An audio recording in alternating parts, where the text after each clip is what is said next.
Alright, if you're a fight fan, you know that we just had an insanely busy weekend full of fights. Conor Benn's long-awaited return to the ring, Joe Joyce vs. Zhilei Zhang 2, UFC Fight Night Gamrot vs. Fiziev, but if I'm gonna be honest, the card that I had the most fun watching this weekend was Misfits 009, headlined by Idris Virgo versus Aaron Chalmers. Now, I would be lying if I said that I wasn't looking at this card as just a filler episode until Misfits 10. Since Misfits 10 is somehow, some way, turning into the most hyped event in all of combat sports of the entire year, which is insane. But while Misfits 9 kind of flew right under the radar, I think it quietly had some of the best fights I've seen in crossover boxing. As some people may know, there's a little bit of a controversy on the co-main event of Misfits 10 about whether or not there will be drug testing. Yes, I'm referring to the upcoming bout between Dylan Dennis versus Logan Paul. And in Misfits 009, I think they showed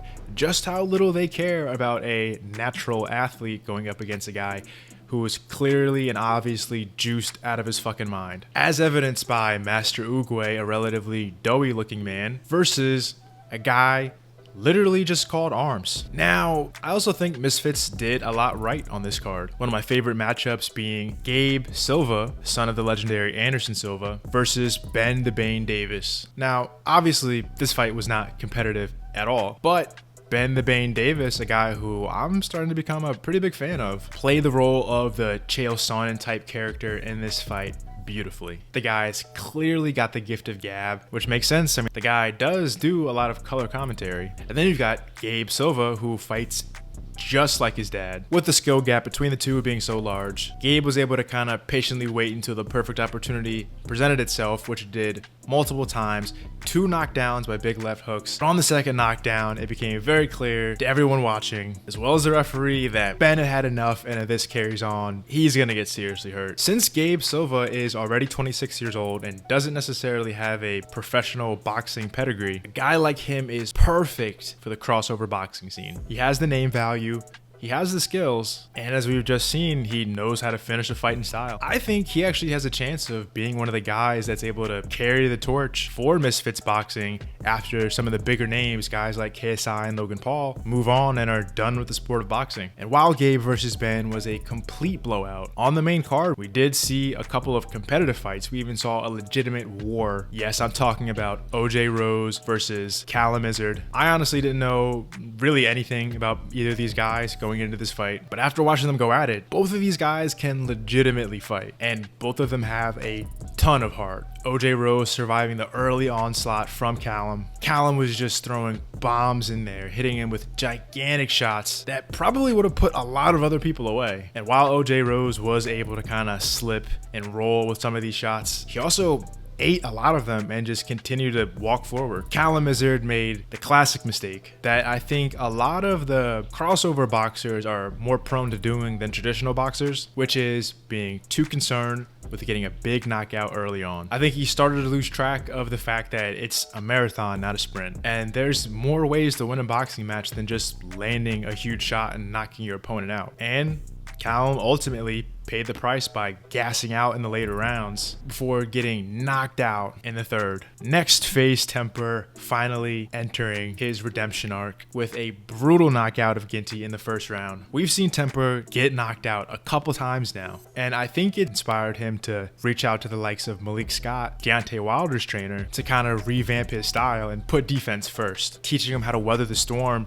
and find effective shots of his own that he can land. After a loss, a lot of fighters, professional and crossover, are always quick to replace their whole team, especially their coaching staff. But I think what Temper's been doing with Malik Scott is proving that a long-term relationship with your coaches can lead to a strengthening of that relationship, which ultimately can pay dividends inside the ring. And right before we get to the main event, of course, I have to bring up the theatrical portion of the show. We saw a slim down walking down the ramp towards the ring to tell the world that this man needs a fight. And of course, right at the perfect time, the lights go out, stadium's blacked out, the music starts, and none other than Slim emerges from the darkness, heads to the ring to not only announce that he's fighting Salt Poppy, but to do the contract signing in the ring live in front of a crowd.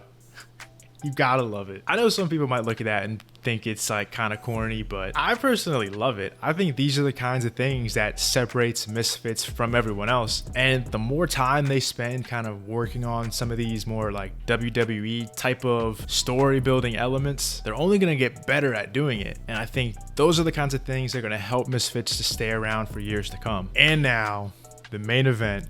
Idris, the Bodybreaker Virgo, versus Aaron Chalmers. A fight that completely shattered my expectations. I thought Idris was just gonna go in there and annihilate Chalmers. Based on the fact that while yes, Aaron has been in the ring with Floyd and had some success, but if we're being honest, this mid to late 40s exhibition Floyd Mayweather he's just not the same guy that was winning all the belts in multiple divisions. On top of that, Chalmers floating this idea that he plans to retire from fighting as a whole within the next year. And let's not forget, oh, by the way, Idris is a legitimate, undefeated professional boxer. But surprisingly, in the first round of this fight, Chalmers was able to land some very big shots, hurting Idris Virgo, making a lot of people question if Virgo was even going to be able to make it out of the first round. And the crazy thing is, Chalmers was able to win that round, and that is only the third round that Idris Virgo has ever lost in his professional career in 14 fights, which on one hand, it says a lot about Chalmers, how good he actually is at boxing.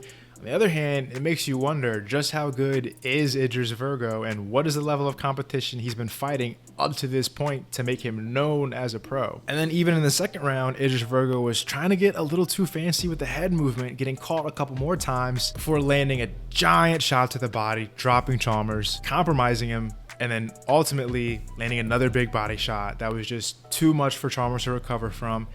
Idris Virgo, the body breaker, getting the finish via body shot in the second round. I think in this fight, Idris kind of showed why he does fit into this crossover boxing space, even though he's already a pro. He is a professional. He obviously can box, he's good, but I think that he might not want to go through the trials and tribulations of fighting other guys, trying to work his way up the rankings and compete for titles. I think he just wants to put on interesting, flashy performances like he did in the ring versus Chalmers. And I think him kind of being defensively irresponsible, getting caught a couple times, only added to the entertainment value of the fight. Ultimately, this was a very entertaining card from top to bottom. I think Misfits is starting to find like a groove in how they're putting on events. They're starting to successfully balance the entertainment factor along with the actual skill level of the people performing in the ring. And then you throw in these WWE-like tactics. When it comes to entertainment value, it's kind of the full package. And I'm sure with Misfits 10 right around the corner, they'll find a way to dial all these things up